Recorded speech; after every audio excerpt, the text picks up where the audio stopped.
shotgun. Everybody jumps from the sound of a shotgun. In my neighborhood, everybody got... Bonjour à tous, on se retrouve aujourd'hui pour la dernière vidéo concernant la customisation de ce Norinco JW25A. Et donc aujourd'hui, on va s'attaquer au remontage. On a donc précédemment totalement décapé les bois, nettoyé toutes les pièces, procédé à un poncer huilé, fait quelques modifications et maintenant on va attaquer le remontage. Toutes les modifications dont je viens de parler ont été effectuées dans d'autres vidéos. Si vous ne les avez pas vues, je vous invite à les regarder. Les liens sont dans la description. La première phase, la première étape en fait pour le remontage est donc de remettre la plaque de couche. Sur mon exemplaire, la plaque de couche d'origine a été a été supprimée au profit d'une plaque de couche enveloppante d'origine Seconde Guerre mondiale. Les vis utilisées pour sa fixation sont les mêmes que d'origine. Les trous ont déjà été effectués. Hop. Donc rien de bien compliqué. On remet en place les deux vis.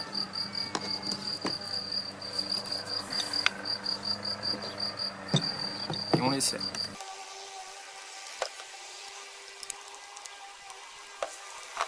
Voilà donc le résultat de la plaque de couche à sa place.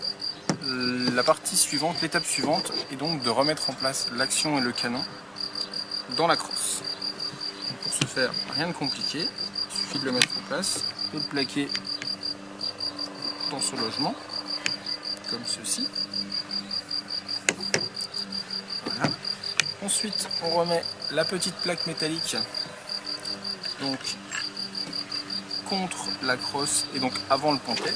Et ensuite, on installe le pontet. Le pontet, il faut retirer légèrement le verrou de chargeur pour pouvoir le glisser. Comme ceci et comme ceci. Ensuite, il y a deux vis au pas métrique et une vis à bois. Les deux vis au pas métrique, il y en a une grande et une petite. Alors, je crois que la grande va devant ou pas. Non, la grande va derrière, pardon. Et la petite va devant. On visse. Alors pour l'instant, je serre tout, je ne bloque rien pour pouvoir, au besoin, rebouger rapidement ou décaler légèrement, ajuster, dirons-nous. Donc l'action est à présent remontée. Ça commence à prendre une autre allure. Alors, la partie suivante est donc la partie supérieure. Voilà, on peut donc remettre cette partie et donc sur laquelle on vient greffer la partie métallique. Ça vient en place contre les organes de visée, comme ceci, voilà. Et c'est maintenu par l'anneau de sangle.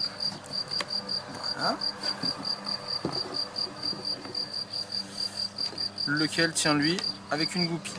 Alors il y a deux goupilles, il y en a une longue et une courte. Dans notre cas, la première à mettre en place, c'est la longue. Donc, on met une petite cale en dessous. Celle-ci, on va lever la carabine avec l'autre.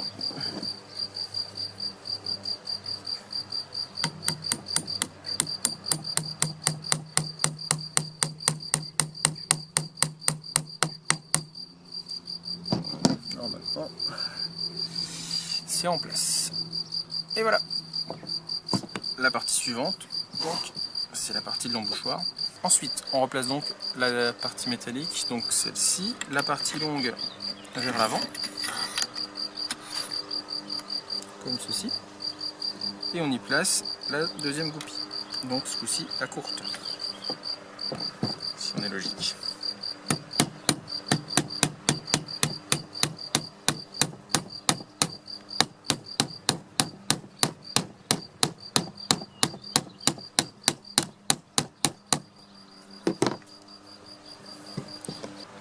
Pour enfoncer le reste.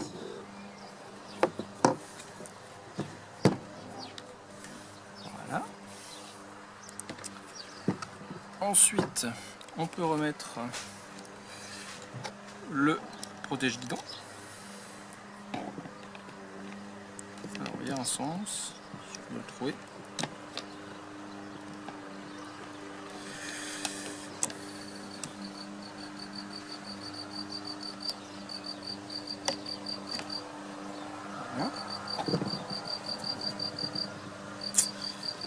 Ensuite, on peut remettre la culasse.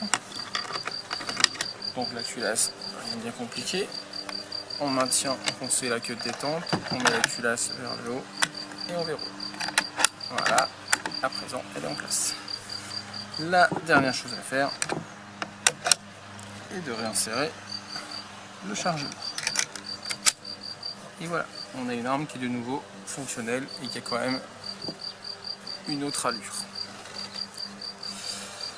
Je ne me suis pas arrêté à ça, j'ai donc ensuite continué la modification en lui ajoutant des accessoires.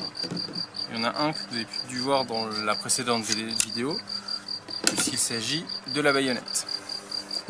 J'ai donc modifié le tenon de baïonnette pour que celui-ci puisse accueillir et verrouiller une baïonnette.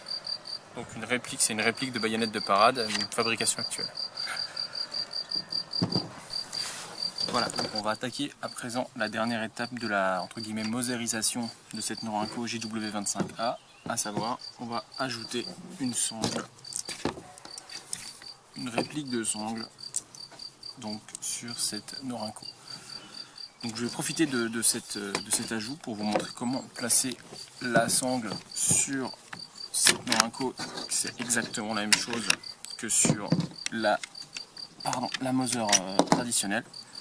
Donc à savoir, la première chose est donc de mettre l'arme sur son côté droit. Donc la sangle se compose d'une petite partie en cuir qui rentre donc parfaitement dans la crosse du côté droit et donc de la sangle à proprement parler. Sur un des côtés du fermoir en acier, il y a une pièce de cuir, en fait c'est pour protéger, cette pièce donc va être au contact de la crosse et donc c'est pour la protéger. Donc la première chose à faire en fait c'est de mettre la sangle par l'arrière du fusil, comme ceci.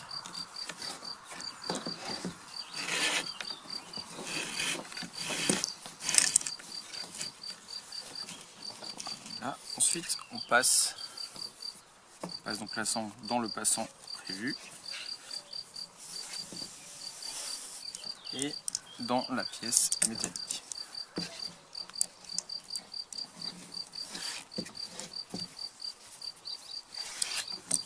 Voilà. À ce moment-là, on peut retourner l'arme, faire donc passer le bout de sangle dans le trou prévu dans la crosse. Et la dernière étape est donc d'utiliser ce fermoir en cuir. Donc on le passe dans le trou prévu, on verrouille avec le passant, hop, et on repasse dans la partie en cuir. À présent, on n'a plus qu'à tirer ici pour bien la coincer dans son logement.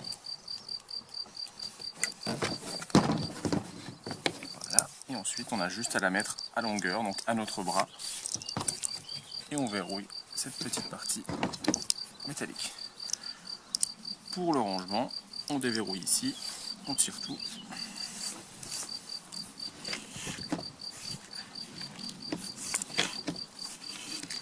Et voilà. Voilà donc la sangle est mise. Et à présent, cette Norinco ressemble plutôt pas mal à une Moser. Je vous souhaite donc une bonne journée, de bons tirs et à bientôt. Au revoir.